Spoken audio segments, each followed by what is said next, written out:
Love that. Oh, they did call the timeout. What? I thought, what are they doing? It looked like they were giving up. Just like I mean, people are like, can Kyler throw it that far? I was gonna get up and get my snack at halftime, but I guess I just got to sit here now because we're gonna do something. You know what? You know what I would have for a snack? I like pretzels. How about the Reese's filled pretzels? Oh shit, man! Look at you. Not too shabby, and then Dude, also you're gonna be primed for Halloween candy season. My goodness. Shit, I'm going to a parade tomorrow. I'm gonna steal a bunch of candy from the children. I mean, what are we doing here? This is just silly. Yeah, how are we not at halftime? I don't know what's going on here. I would say this. Still clear liquor season for me, yes. Got into the gin tonight. Sorry, folks. Sorry, not sorry. I want to have a hot take here. This isn't a hot take at all. This is a correct take. This is a perfect encapsulation of what's going on. Marvin Harrison Jr. needs to see a sports psychologist.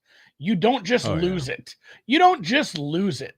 This guy was one of the best wide receivers I ever watched play college football, man.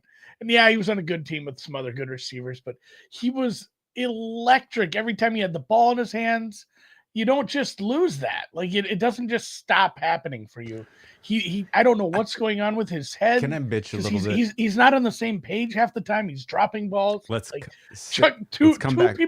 Two people said Chuck Knobloch. In the chat. Let's come back around to this because, with it, running backs fumbling, receivers with the drops, these are these are snowballs rolling downhill. Yips are bad, obviously, and this happening in a primetime game, standalone game, is obviously going to compound whatever the fuck is going on that's negative for him. I just want to say, fuck Jonathan Gannon. This was an embarrassing half of coaching from Gannon. Taking a timeout so that your 3rd and 15 didn't become 3rd and 20 was an absolute waste of a timeout. And if you're just gonna throw away a target, at least give it to McBride, right? If you're just gonna waste that target at the end of the after you take the timeout there late. That said, McBride is on track to hit 7 receptions, which would be really nice for me. And Seahawks on track to cover the +1 for Andy. Now you're really mad they didn't have the money line plus money price. They're stealing your pennies. Stealing your my pennies. These things happen. Second half spread. You got a guess how this opens, or did you just look? I've not looked yet. You got a guess? I don't know that you're gonna guess this right. I mean, Cards -2.5. -0.5. Ooh. Yeah. I thought we were because the plan was we're adjusting power rankings in real time here, Andy. We're putting the Cardinals down in the basement of the West. We adjusted quickly, man, and that feels correct-ish. But I was hoping the market wasn't gonna catch up that quick, and we would do the hey, let's just take the Seahawks money line at +140. That would feel really good. And I don't know. Seahawks have some plays. They've stretched the field on a couple. Oh man, again, Andy bitching about the radio. This is basically a pick. Yeah. I spent some time. I had to get some work done at home, so I went home and I came back to the office. The color analyst, the color commentary guy on the radio today on the drive-in, pretty fucking rough. Somebody's gonna have to figure out who that guy is because he was very mad that they threw the ball a bunch and it was working. They need to run again because they had that 8-yard run, and this is what happens. Now they just had a 16-yard gain, buddy. Century asks, Gannon on the hot seat this year. I don't think I'm old enough to remember when the Cardinals beat the Saints and the Panthers, and Gannon was the favorite for Coach of the Year. Old enough to remember that. We talked about it this morning. He was 4th in Coach of the Year, isn't he? Anyway, really, it's basically a pick 'em at halftime here. Cardinals second half money line is -111. Seahawks -102. Our second half total, Andy, 20.5. If you want to get involved with the telegraphed second half play that we talked about this morning, the live team total for the Arizona Cardinals, 12.5. They're not even going to give him a 10.5 in the second half. See, don't think I can play that. I know. I was thinking of the under 10.5, under 12.5. Boy, third quarter under. Who started with the ball? It was the Seahawks. It was Arizona, I believe, right? No, did the Seahawks punt in the first drive? No, it was a 5-yard 18-yard punt for the Cardinals, followed by a 6-play 38-yard drive that ended in downs with one of the more uninspiring fourth down play calls we've seen in a while from Clint Kubiak. Thankfully, the Seahawks came right back and got an interception, but then fumbled that interception, giving the Cardinals another chance at a first down at midfield. They converted that only to a field goal before we have then turned into a runaway for the Seahawks from that point forward. I said some nice things about Clint Kubiak too, but yeah, I didn't love that fourth down call. I mean, do you just play the Hawks? I think so. I think you take the half point.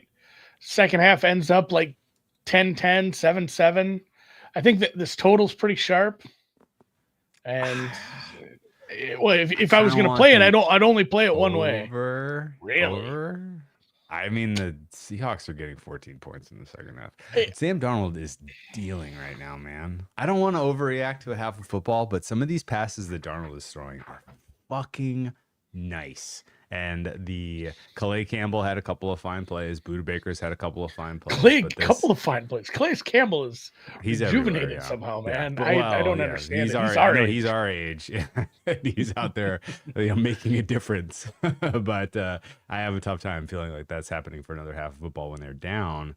Buda Baker with a beautiful stop on that fourth down. Buda Baker, by the way, with one of the better defensive pass interference penalties that I've seen in a while, right? That one in the end zone, like that is, first of all, that was a beautiful pass by Darnold. Beautiful. Anticipatory pass as well to Arroyo. And if Buda Baker doesn't interfere, that is a touchdown. And then they almost got something out of that because it was the third down with Charles Cross pushing Chardonnay into the end zone that got that touchdown home. But yeah, this has been an interesting game. Did you feel like that was interference on second and goal there? That they kind of let him play in the end zone. It was touch and go. I was fine. I was fine with them letting that go. In the moment, I was like, really? They're just not going to call that? Because it wasn't as bad as the last interference, I guess. So it didn't look as bad to the same guy throwing the thing. So in the moment, I was like, oh, I guess they're just going to let him play. But then when they showed the replay from behind Darnold, that was effectively a throwaway. That was an uncatchable ball. So I was totally fine with them not calling that. That said, Darnold has he did underthrow Arroyo on the sideline on that big gain, but Arroyo still got it was fine. I generally think Darnold is playing really good football in these last 3 weeks. And this is wild because week one, it felt like Kubiak and McDonald didn't really want to give him the keys. JSN kind of absent, but they've got a wealth of riches. Torrey Horton. Oh man, they almost had the kill shot with him too. Oh, that was that was a good ball. Good play. Super. I had to go find that. That should have been a pass interference, by the way, because the guy doesn't even remotely get his head around, and he's got his hands all over his arms. I don't know. Yeah, Melton recovered, but it was a little. He didn't get his head around. No head around. Also, how about a taunting on the offense? Usually, the only way you see that is they'll call 3 points off the board. That was kind of shitty. I mean, he did it. You go see it, and he did it. But he threw the ball in his general direction, but that guy was pulling on his leg, and the ref was staring at the leg pull, staring at them jawing, and then waited for him to do something about it, and then threw the fucking penalty. You know what you call there? So if you're a ref, be fucking real. Call offensive delay a game 5 yards for spiking it. Sure. That's what they've done forever and ever and ever. Just a 15-yard penalty there is pretty drive killer. Yeah. They took 3 points off the board for them. Although they got the ball back and got a touchdown. So what am Seattle or Seattle team total? Let's go Seattle team total over. Okay. What do you think? I'm fine. So you got to go to 2 different places for this. 24.5 plus 112. God damn these guys. So it's 10.5. I think Seattle's. The problem is that Seattle takes their foot off the gas in terms of red zone and just eats clock if they're really that far ahead. So 10 you just 10 is very live. Well, then this lands 24 a lot. Just take the money line then. Minus 104. Okay. Gin is the worst. What? Who said that? Patrick. Have to do a little math. Honestly, paying 15 cents for the half point at a second half line, maybe not the worst idea to get that 0.5 on minus 120.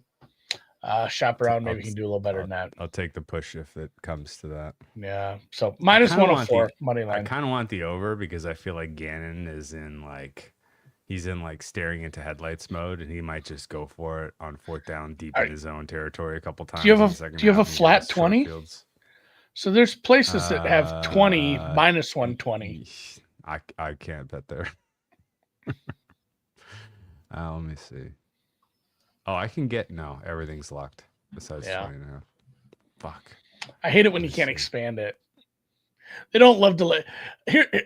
Another thing while we decide as we're running out of time here. No, I can get it. I know Andrew Whitworth loves to wear his hoodie. 113. He wears his hoodie under his coat. It's 105 degrees, man. Like, you know what? You don't need the hoodie tonight. I can get it now. 37 minus 105 or 36.5 minus 132. Well, that's even better. I'm gonna go 37. Let's go with over 20 minus over 20. You ready? We've said 6 plays. This is the official one. This is it. Over 20 minus 109. Okay. Is what it's sitting at now. I got it at Evans Stevens.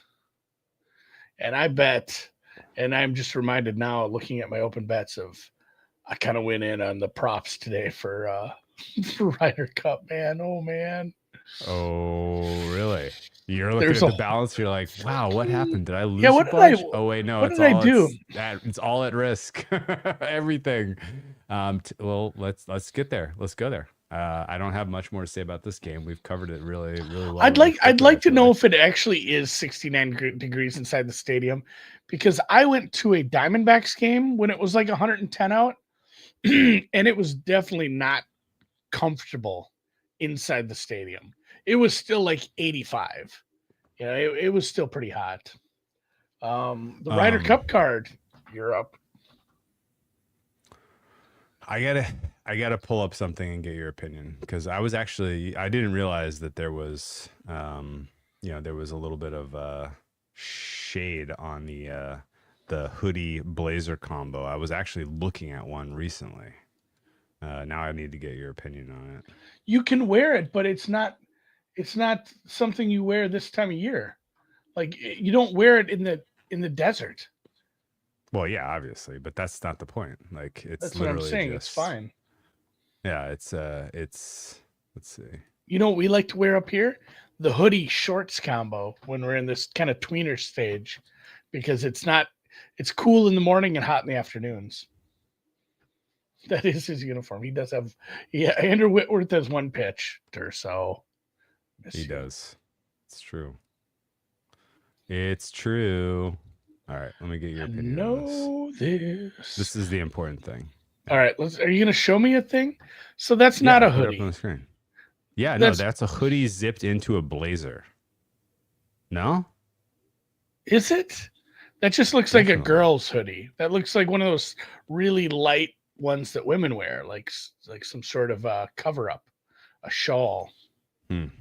Okay, you're discouraging me from getting this. No, I'm not saying it would look good on you. You have a slight build. You are lithe. Are you gonna pull up a second picture of this? Yeah. See, this is a hoodie. It's kind of weird. So it's like a centaur. But it's a blazer, but then there's a zip in that just provides the hood. so that it's a little bit more interesting than just a flat out Mm. blazer or a Here- flat here- out hoodie. This is You're the out? take. This is the most Drew piece of apparel I've ever seen. Like, you could wear this. You know what? Durso could wear this. I can't wear this. Okay, I guess I'm getting it then. The other fall wear. This is actually this is the thing I was the most excited about this week. I don't know why we're doing this, but This is but we this. are. No, this kind of reminds me of the part where he says, hey, has anyone ever asked you, do you have a case of the Mondays? And he gets mad. No, hell no. You get your ass kicked for saying that. That's what that shirt was up here. All right, what do you think of this shacket? This is also on my I don't list. hate that. I love that actually. That flies. This is that pretty sick, right? Is that Templeton or whatever? Why can't I think of the word? Pendleton. Pendleton. It's Pendleton inspired, but it's not. Yeah, it's a company called it Seven looks, Diamonds, which it looks very provides Pendleton. much of my right. my wardrobe. Let's well, talk some Ryder Cup action then. There were certain places that had Europe as high as 170. Europe did get a little steam after Keegan released his lineups to start the game or to start because of the English Maury throwaway. Yeah, I mean the people are like, "Oh, that was a genius move to throw one away." No, you don't ever throw one away. Like that's silly, and people are just like, we want the sweep. Well, and it's like, yeah, Scotty is gonna, and then people are just like, well, Scotty's just gonna tear this. Scotty hasn't ever played that well in Ryder Cups. That kind of sometimes happens to these really elite golfers. Tiger had to carry guys and never really played well. I'm not sure that one's just like in the bag for anybody. Those are two of the hottest golfers we saw at the Ryder Cup in Rome. Oh, that's a immediate fumble. Good job following that. Did the Seahawks recover it? Seahawks recover that. It does. Yeah, it feels really dumb to not throw the rookies out there a little bit. Our third, fourth, and fifth best golfers are the rookies. Like, just get them out there. Get them out there and play. They have to at some point. It just feels really dumb. So I played Europe and I played some props. First half, and Sweat was so quiet in the first half. So did you see him on the rushing touchdown? Yeah, where he just kind of stood there. What was going on? I think he thought they had him. Yeah, somebody tweeted got the ball to JSN. Somebody tweeted that 2-2 after the first session feels like a win for the U.S. and that is correct. I think. Like, no if way. You can, come on. Yeah, we're clearly favored in 3 of the 4. Not clearly. I mean, the one is like a -125. That's not some huge favorite. I think. No, I know, but if that's not like two-way action that gets pulled to pick them. Like they're -125. No, but I think Europe was favored. No, it's 2-2. It was. Really? Yeah, it was 2-2. Oh well, now I'm disappointed. No, it's. I mentioned this. Which is the other one that they could realistically get? All of them. I mean, the ROM one? Europe sweeping again is like in the cards there. So ROM and Hatton are favored. That's you're just jaded by your pre-flop action. I've seen this team play, and like they have the smarter coach, they have the more analytical team, and we were excited that maybe Keegan was better. But I put it in the chat. This is just Keegan, but this is just Zach, but louder. This is Zach with pizzazz. People are excited because Keegan's like pumped and he has passion. He's still probably not a good captain. I'm gonna right off the bat. I'm gonna snitch on you to the anti-American police that are out there right now, getting people canceled. I'm really worried about the JT. Like, there's a decent chance the JT Bryson train falls apart hard. If you serious? JT is wild off the tee, and then you're gonna have Bryson scrambling out of the rough a bunch on the shots, and you're using them probably on the shorter holes because he's shorter off the tee. So instead of having nice wedge shots, you're gonna have Bryson with medium length stuff from the rough. If JT's a little wild, and honestly, it's kind of a combo we thought we'd see, but I didn't love it. JT Bryson is fun for the crowd. That's a good pump up one. It's a great one to start with. And if it hits, it's going to hit hard. But for me, it's a high volatility. Like if it hits great. If it's bad, they're losing like 6 and 5. I know the rough isn't very. The rough is cut down very short. You don't get extra points for winning by margin, so who cares? No, go for the fucking home run. Your good golfers didn't have to grind it out either. They're fresher for the afternoon. Yeah, that's true. Is that really a thing, you think? Playing 36 competitive holes in a day, as a lot of people were, that's tough because that's not something they're used to. You know, you play 18 for the most part. So, yeah Scheffler, Henley, big favorite. McIlroy, Fleetwood, huge favorite. And then Schauffele, Cantley is like, what, minus 125, minus 130 over that one. I'm probably going to bet Europe in. I'm going to take the big price on Abear Fitzpatrick because they were both very good in Rome, and Scheffler, we've seen Scheffler kind of scuffle a little at times. And then I'm probably taking how they played in Rome. Very translatable to this. I mean, it was right off the bat. Abear was like 3 months out of college. And he goes and wins a bunch of points with his Scandinavian buddy. Fitzpatrick put together one of the hottest rounds we've ever seen in Rome. Wow. And then I'm probably going to bet on McIntyre Hovland too. Just Hovland was so good in this format. And I think that price should probably be a pick 'em as well. Sorry. I was born in Europe. I'm a European, guys. It'll be fun because it should be a really raucous crowd. It's going to be good. But and here's the basic thing is these teams are incredibly even. This is like giving somebody 6 points for home field in the NFL. It's just way too much. Yeah, next dinner in Vegas is on the loose. No, let's do it. You send me a good American bourbon if the Americans win. I'll send you a good Irish whiskey or Scotch if the Euros win. I like it. You ready? Yes. Other way. You got to use your. Yeah, this is my left hand. No, you got to use the other way. The other side. There you go. All right. Yes, we did it. Okay. Well, I think I'm excited to see what American bourbon you pick out for me personally. America. I'm just wondering, like, is it going to be over on Saturday and I just can focus most of my attention to football on Sunday, and shopping for whatever sort of Glenlivet you want to get. No, and that's my biggest fear is that, like, oh, nice. Dursa's going. Anyone else going? I want this to be competitive. Team USA. I want it to be good. If Andy loses, he has to wear the Blazer hoodie. I'm guessing that's like a $200 hoodie too.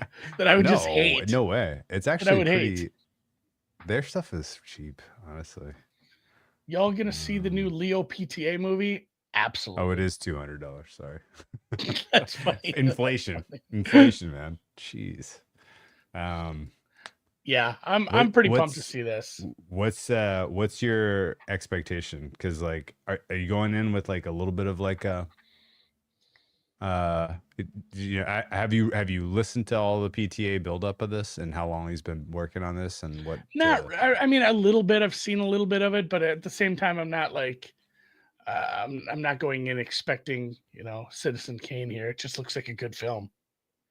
I'm kind of bummed that this is a field goal, man. I gotta be honest.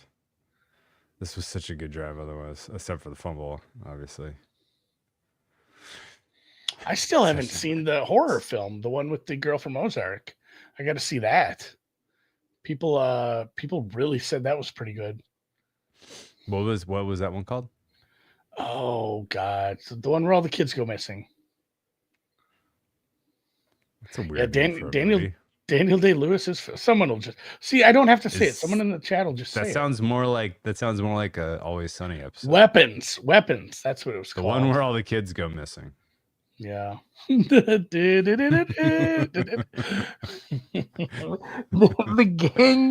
gang's kids go missing. The gang's kid go. Oh, the one where is Friends, right? Yeah, that is Friends. A It's lot of kind of people dark. saying Weapons was great. I'm not a big horror film guy either. The last horror film I might have seen in earnest was like Mm. probably Midsummer. I don't I don't do horror like Did at you see all. Sinners? Is that horror though? That felt more melodrama. Like I guess. I like vampires. I've watched all the I'm vampire watching that movies. again in October for sure. I For sure. yeah, I Weapons is did. phenomenal. Okay, cool. I did see Sinners in. I saw Sinners in the I theater. have pushed back on Alvaro's comment. I am a very sincere horror guy. There are very. I have a full-on rotation for the month of. I was born in October, so I lean into the Halloween, lean into the horror. Every season, It's I've already decorated. Halloween. I decorated my house today for Halloween. It is Halloween in my house right now, and I cannot wait to start watching horror. As soon as we wrap this halftime show, I'm probably just gonna have this on my phone. And What's your favorite horror film? Halloween? Not even fucking close. Not even close. Halloween. It's not even close. Mine's Scream. The original Scream Scream. is number Scream's, number 2. It was just a really well-made movie Scream is number 2 for that genre. I've never seen Halloween. any of the Halloweens. I've never seen any of the Friday the 13th. The music, the setting, piano is setup, very everything good. is so fucking good. Number Absolutely two so for good. me would be The Exorcist, just because I haven't seen that many, Okay. and that's a good soundtrack too. Tubular Bells, guys. It's a my- good song, but My friend was in this film, Children of the Corn. Children of the Corn. She was one of the children. Oh, man. She's Oh, man. it's actually my wife's coworker, though we know she was one of the extras as a Children of the Corn. I will, for the record, I'm not from Salem, Massachusetts. I did live in Westford, Massachusetts for a bit of time. However, one of the best Halloween movies of all time takes place in Salem, and it is Hocus Pocus, of course. I'll always watch that one with the kids. That's about as scary as I Oh, The get. Shining is so good. The Shining is very fucking good. great. Um, The what Conjuring do you is think of pretty Doctor? excellent. What do you think of Doctor Sleep? Haven't seen Doctor Sleep yet. Really? I think you Yeah. should. Probably gonna watch it. Becky this cycle. Fergs is pretty good in it. Did it The come out Lost Boys. last year. The Lost Boys is not Yes. horror. I watch It's that horror- every it's October. comedy horror? Yes. That's my favorite vampire movie, though. I I still believe. Yeah. Oh, it's so The good. guy just Yes, killing just the a saxophone. banger of He's a wearing saxophone. like a full ass 40-link log chain. Dude, gray hair also. He's Yeah. got Blair and Witch. the ending is pretty good too. Blair Witch. I have a problem with Blair Witch, which was I saw it in the theater and I was really, really fucking high, like way too That's high probably to a see bad Blair Witch. experience. And it wasn't like it's not what you're thinking. I wasn't like, like I don't like this. I was literally like, this is so boring. I was like, what? Like I don't get it. It's don't very get meta. this. Yeah. It's like, what is happening? This is so boring. And I had a very distasteful first experience in the theater, and everybody else was like, oh my God, that was amazing. And I was like, that was boring. What are you guys talking about? And I was like, I guess I was a little too high to appreciate Never it. watched her. I've never seen Hereditary. But yeah. I've heard that was good. Hereditary is excellent. I completely advocate for Is Hereditary. Sixth Sense horror? Sixth Sense is more kind of. You get two watches of that, and then you're done. That's the thing. That's like kind of my thought. that's You get Man, two. Lost Boys is really good. You got the Coreys. Yeah. Midsommar does stay up. Stays in the mix for sure. Midsommar gave me a tummy honestly, ache. Dude, the sad, like the part at the beginning where the sister kills the parents with the exhaust. No, it's gives so me the dark. willies, man. Oh, that's rough. One of the vampires is Alex Winter of Bill and Ted fame. Oh, Yeah, I did that's see. true. I did see The Ring. Oh my gosh! So I watched The Ring in one of a the others dorm. was Donald Sutherland's kid. Yeah, Kiefer. I watched. Yeah. So somebody said that. I watched The Ring in a dark dorm room with this girl, and she had a landline because it was 2002 and people still had landlines for some reason. Mhm. And the fucking phone rings during the movie, and it just about put me through the futon. I'm like, I don't know if we should pick that up. Like, I kind of want to just go back to my room now. I'm done. Dude, just give me more McBride, please. God damn it. Why are we? Just We're need two more. really a lot of refs. Hey, I got a weird thoughts on Saw. I've never seen any of them. Not really I don't. interested. I as much as I don't like jump scare horror and that sort of stuff, I cannot do gore horror. Oh God. I've seen all the Saws. I've seen all of. In fact, what do you call it? You know who took that a step above even was Eli Human Roth. Centipede? Hostel. Okay. Hostel was fucking intense, and it was kind of a better done that sort of movie. But yeah, it. I don't know. It's I like the premise of Saw. Like I love that. I love the how it sets up as a plot, but I just can't watch that kind of gore. yeah. Yeah, people And I've like, and here's the thing: I've worked in numerous different agricultural jobs as a youth because I grew up in a small town. I have killed many animals with my bare hands. Like I've seen some fucked up stuff working in farms, and I just can't. But I can't watch gore on TV. Just All right. In honor of our buddy, Vegas refund. Let's do the Mount Rushmore of Halloween / horror movies. The joke is his Mount Rushmore has they're five faces, not 4. minimum 5. Like his Mount Rushmores are usually 6 or 7. Yeah, I'm gonna put a couple of weird ones in there beyond the top, and the first 3 are easy and obvious in my opinion. It's I'll let you have Halloween. I haven't seen it. Halloween. It's Scream and Shining and The Shining. I'm gonna put The Conjuring in on my Mount Rushmore. And then I'm gonna get a little weird. I'm gonna put Silence of the Lambs on Mount Rushmore. I'm gonna put Alien on Mount Rushmore. Alien. A Quiet Place on Mount Rushmore for me. Quiet Place. Rosemary's Baby on Mount Rushmore for me. I've seen that one, and I've seen the classics. You know what? Here's a recommendation for you. A24 X. You seen that one? No. So a guy I work with, he's one of the Bleacher Nation guys, loves that.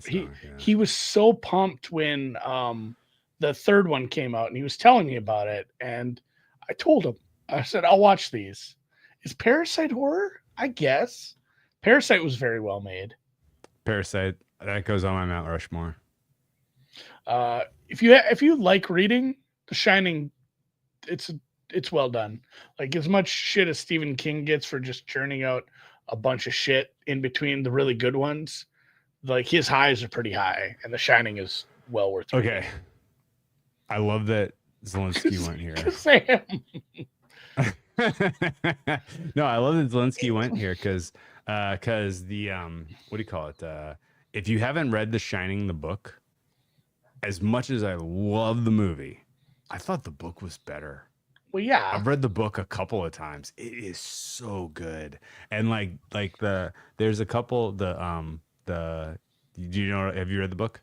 Oh yeah, the parts with the Roke mallet, where that's ultimately what they want him to bash this kid's head in with. That shit was so it was really well written and very, you just visual get so much. As you read it. Jesus Christ! Yeah. And Shelley Duvall isn't in the book. Good call, Patrick. No offense, Shelley. Have you heard any of the background there? They like fucked with her to like she had a bad time. Like basically bad time. Like if this happened in now times, the careers are over.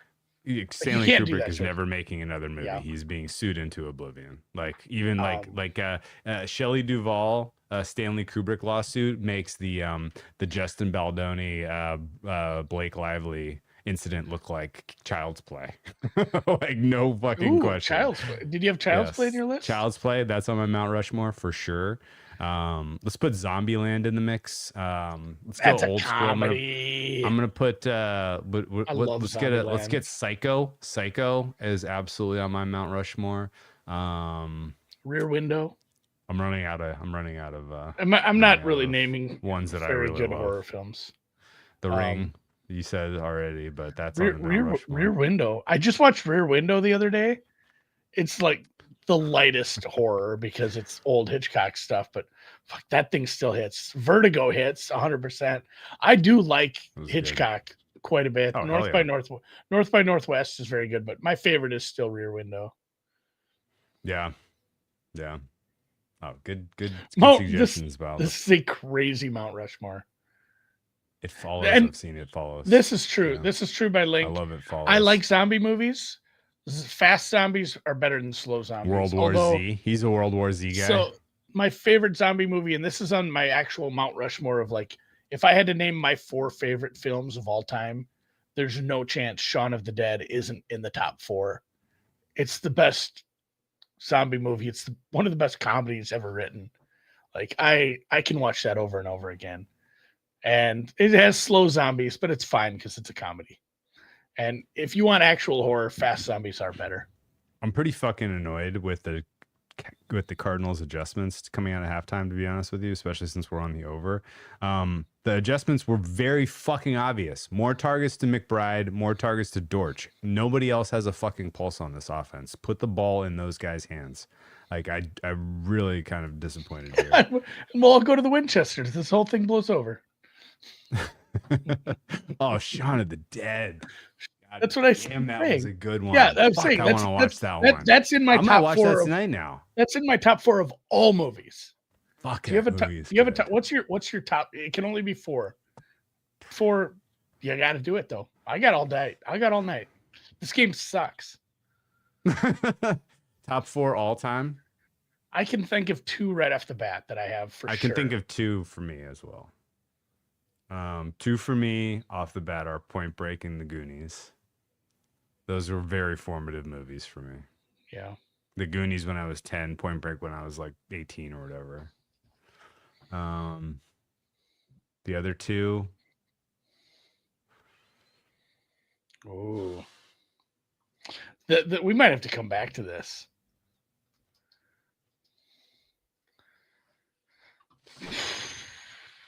Don't say anything. This is hard. Dazed and Confused. Formative for me. Formative.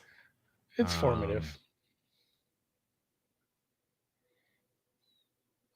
I mean, these are movies I watch every year. Yeah, it has to be something you can see over. God, I was just talking about this. Falling Down. Die Hard is my 4th. Die Hard is my 4th. Die Hard's on mine. Is it really? Yeah. Oh, hell yeah. I've watched Die Hard, Point Break, Goonies, and Dazed and Confused. A little bit of everything. This is a pretty good list. Paul Mooney's Wine Pouch says Blazing Saddles, which is damn close for me. Parasite, Goodfellas, These are good. and Jurassic Park. Goodfellas is crazy high up there for me too. It's a good 4.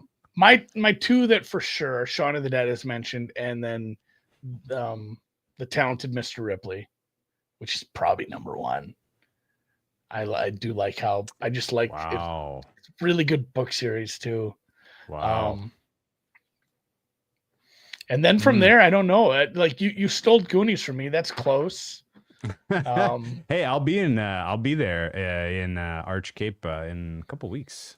Going back up to Oregon for some work stuff on 9th. I'll be there through the 12th. So we'll do some live shows from that area. I feel like I have to put at least one Nolan film in, but I don't know which one. Is it Interstellar? What's the best Nolan film? Good enough. It's not Oppenheimer. I tell you that much. No, I liked Oscar for. I liked Oppenheimer, but it might be Interstellar. Oppenheimer. You know what? Actually, this one is in my top 4. The Prestige. I think that's his best film, and it was so good. The Prestige is good. Maybe his best and you get film. Christian Bale in there too, which is nice. Inception is elite. Interstellar is elite. His Batman movies is his best. Prestige is better, and The Dark Knight is very good. Dark Knight is incredible, but just because it's a comic book movie. You're building off known lore. You know what might make it too? Oh, we could put that So we could put that on the horror Mount Rushmore, man. It's fucking dark at times. you know, Man.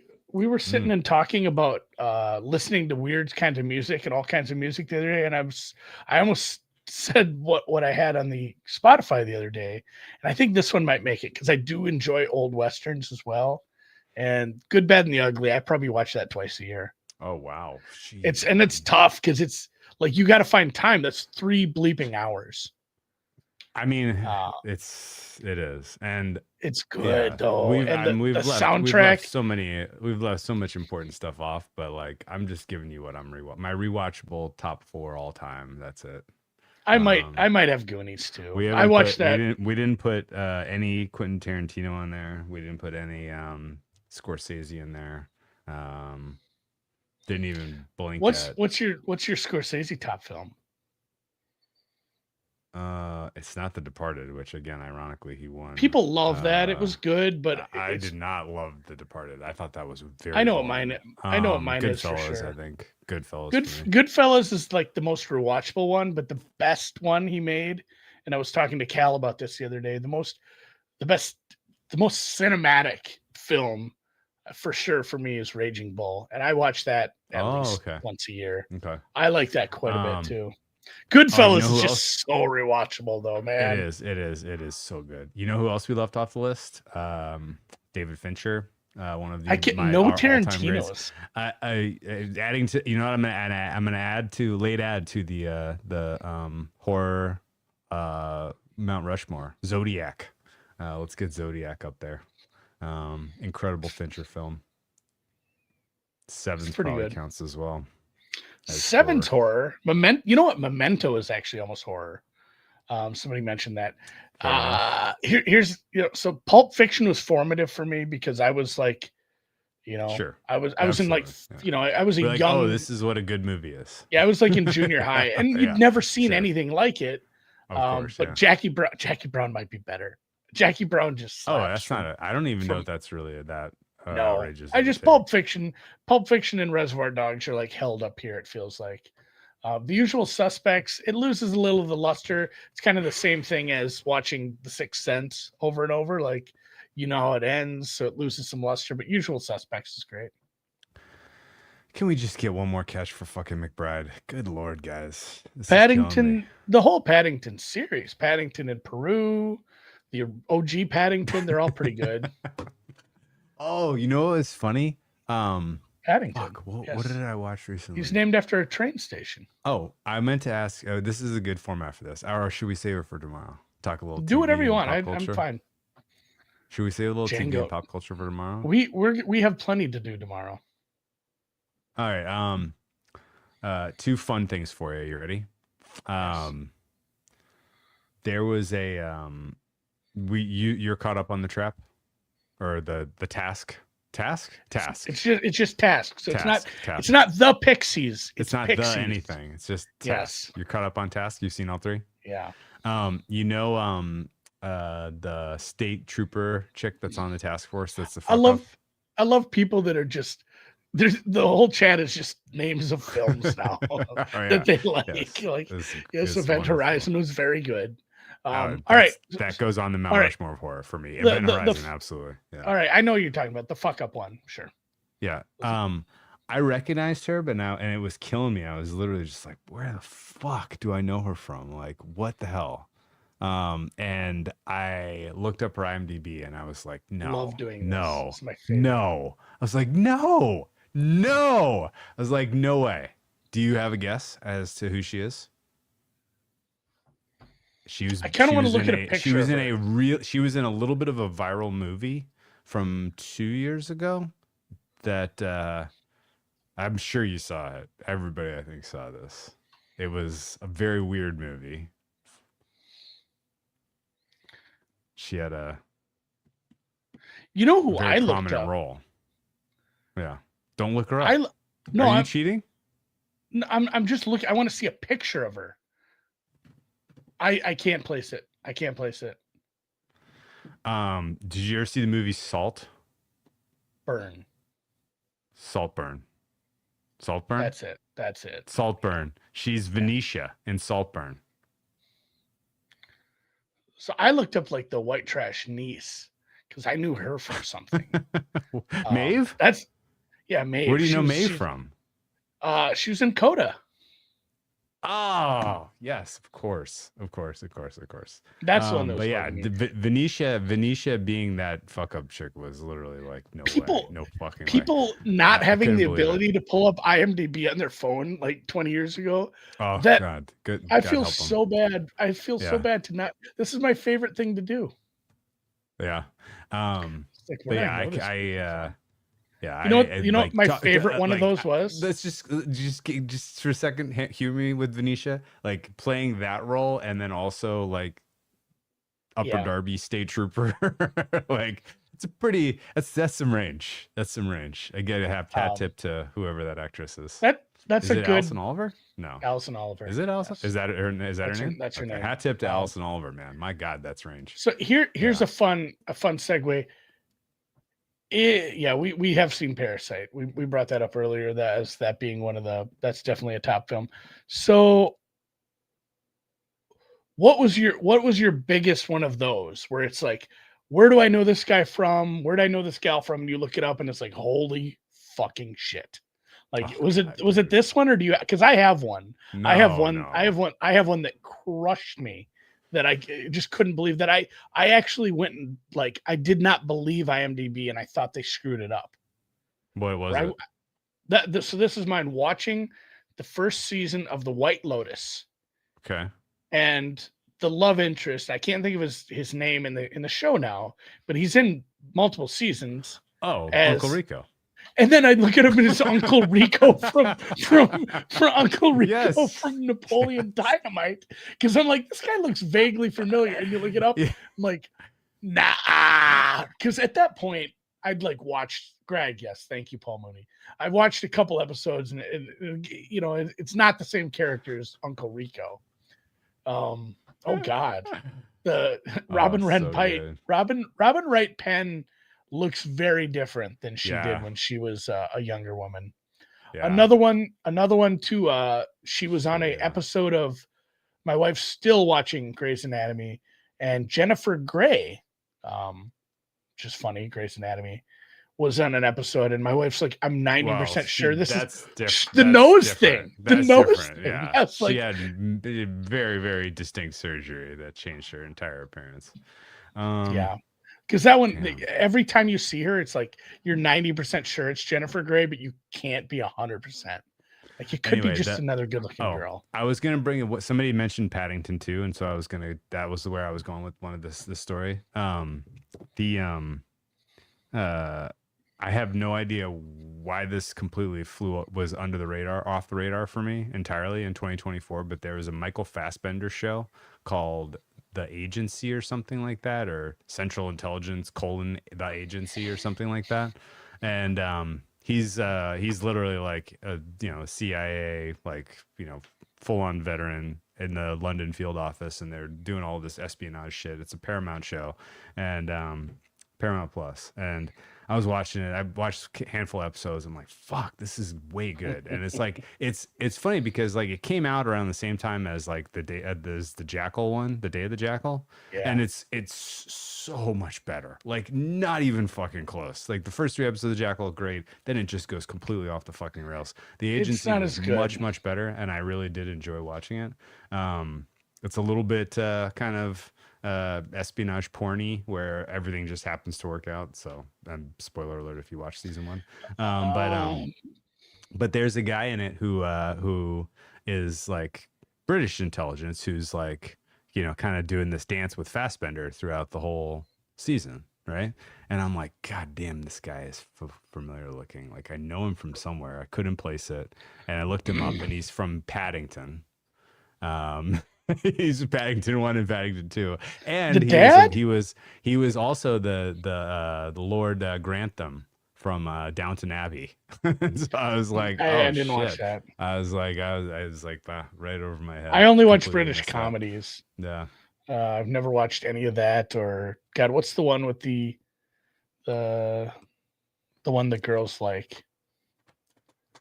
Jennifer Grey was your babysitter, hand to God. Casey, that's kind of awesome. That's Speaking awesome. speaking of, here, I need a vote. You can only pick It's one. awesome. This is fuck, marry, kill, but only fucking kill. Adventures in Babysitting, or man. Don't Tell Mom the Babysitter's Dead.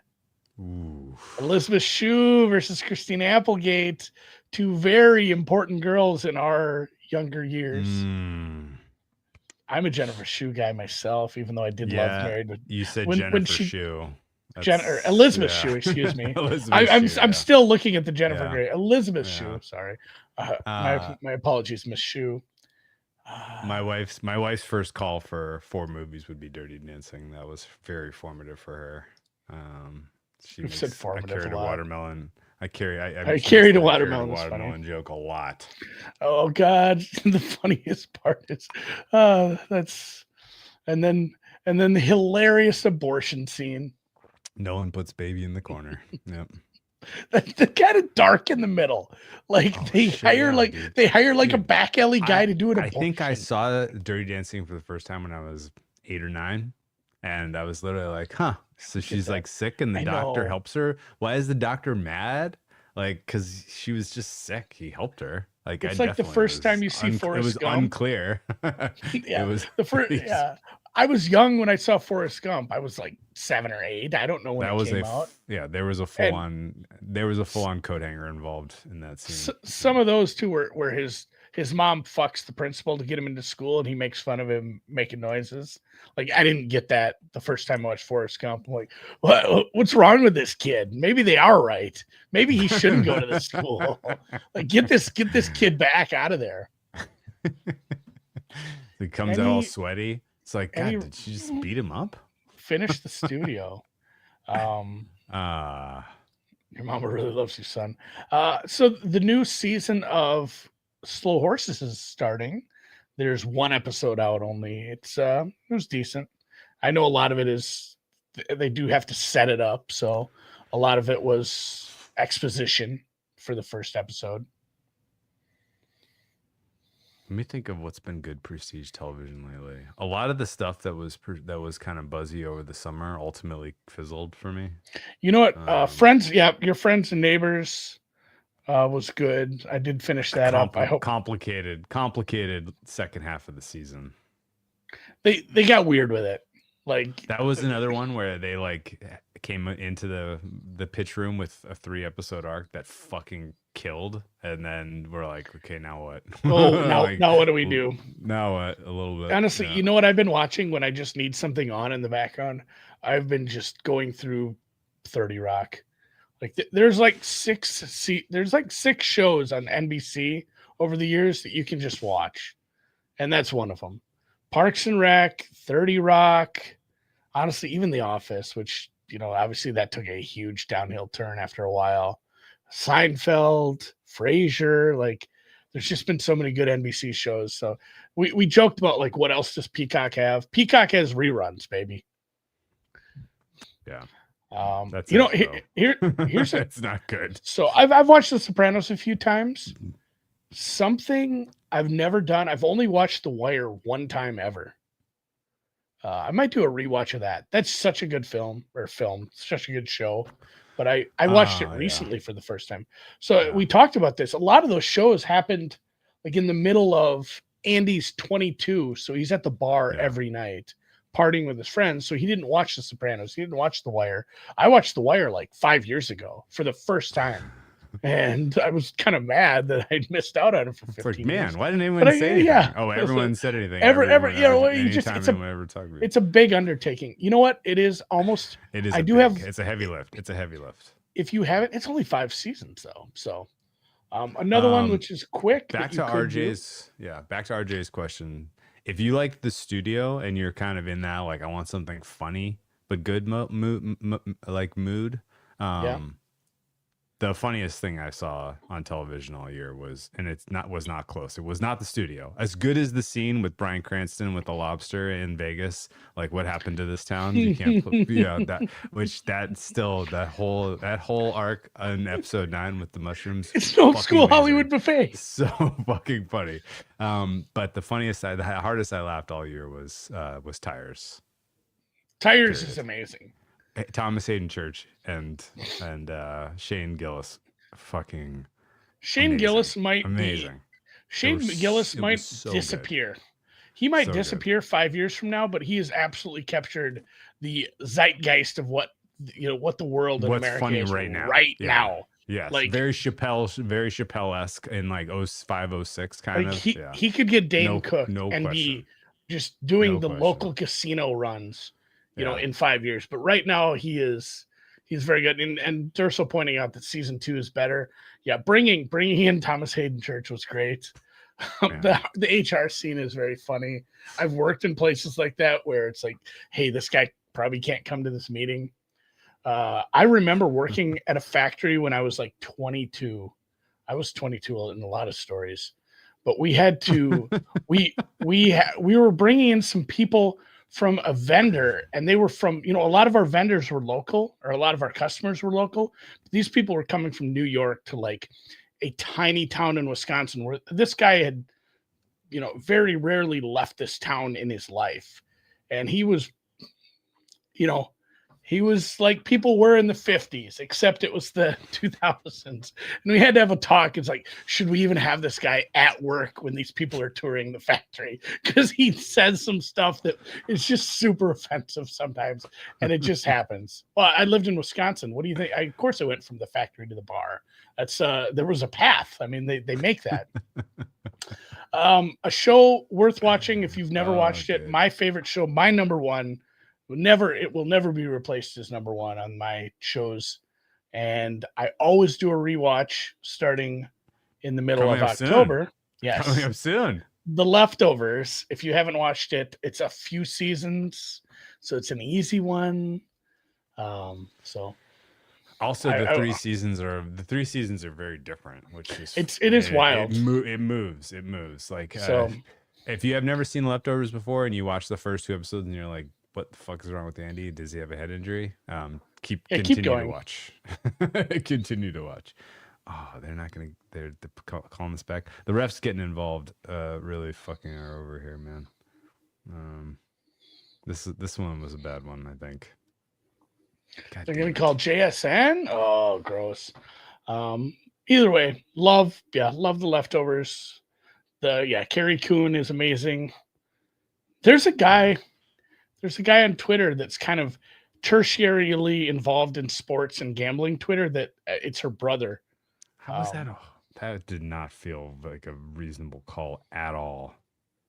Who's involved?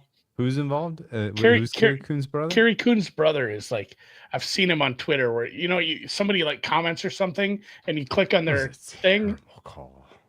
Yeah, go ahead. Yeah, and it was like, yeah, I'm Carrie's brother or whatever. So maybe he's just bullshitting me, but it's funny. There's a lot of people's brothers that are involved in gambling Twitter. Bonnie Vare's brother, too. Jan got a flag for getting pancaked. Yeah. Underful. I know a lot of people did bet this under pregame, and looking like a decent bet, guys. Oh yeah, you're good. If you're under, you're good. There's no chance. Well, don't say that. There's no chance this is. If you want to say like singular seasons and not the whole arc of the show, True Detective season 1 is pretty fucking good. John Gruden's nephew. Yeah. I will say that season 1 of True Detective stands the test of time, but it peaked in the middle. Nah, the best episodes were 4 and 5. Yeah, the best episodes were 4 and 5. You're not convincing me otherwise. I know you're right, but it's hard to keep that kind of intensity. Of course it is, but that's what makes a good show. Is that like, if the best episode is not the last one, it's tough to say that it's the best series of all time. The one that it's not the best series of all time, but the best one single season. Best season of all time. I mean, if the last episode is not the best though. So the one, I don't know what it was called. It's like Dark Country or whatever. The one with God, who's the underage prostitute from Taxi Driver? Jodie Foster. Jodie Foster. That's how I remember her. Yes. That one had the same problem though. The ending was a little What? Yeah, it's like, Okay. oh, it was the cleaning Okay. ladies. Like, I guess. Did you want it? Spoiler alert, it was the cleaning ladies. So that it had moments. I was a little Night mad Country, right? because Night Country, that's what it was. It had some moments like it felt like it was close, and yeah, the Vince Vaughn season was very, very bad. I do love The Seahawks are determined to only get a field goal out of this drive. We are. Oh, here's not another looking one. good for Have 20 you seen points here. Have you seen both of them in their entirety? Breaking Bad and Better Call Saul. The head ref is just pissed that JSN was showing him up as he was trying to make the call. And so Have you seen them? Have you seen them both? No, really. I haven't seen either. Better Call Saul is very, very good, and then people will argue this to death, but it's better than Breaking Bad. Did I tell you last time I had massive travel? I got into Narcos finally. Did you see that one? Yeah, it's a good show. Yeah, although it is torture because like I keep being like, when are they gonna get him? When are they gonna kill this motherfucker? Yeah. You know it's coming. It's just like, God damn it, they're really dragging it out. People are mad at you for not seeing Breaking Bad. Like, you should probably watch Breaking Bad. The intensity. It's. I'm not saying like. I know. I'm not saying like troughs and valleys like a bad thing. You know, there's some slower episodes that they need to build up to the valley, to the peaks. But when it peaks, man, it's the intensity in that one is pretty good too. And Better Call Saul, the end, they nailed the ending. You're right. I gotta be honest with you. I don't love drug stuff. Really? You didn't like Not Blow? Really. Blow's a very good movie. That's one where you're cheering for the bad guy, though, too. Again, similar to what do you call it? Narcos. The Fly is the valley. Yeah, the Fly episode. Yeah. All right, man. I think we're cooked here. That was the refs fucked us on getting a touchdown there, which will keep this game under 20 points in the second half. Let's call it. To you tomorrow morning. We'll start a new streak on Sunday. Sounds good to me. I guess we should just bet the freaking Seahawks, like we talked about. I don't know that that's going to come through either. Yeah, they probably lose 7-6. Yeah, 7-6 points. 7-6, for baby. The Cardinals. Yeah. All right, man. Hopefully your Seahawks full game is safe and sound. Let's go Europe.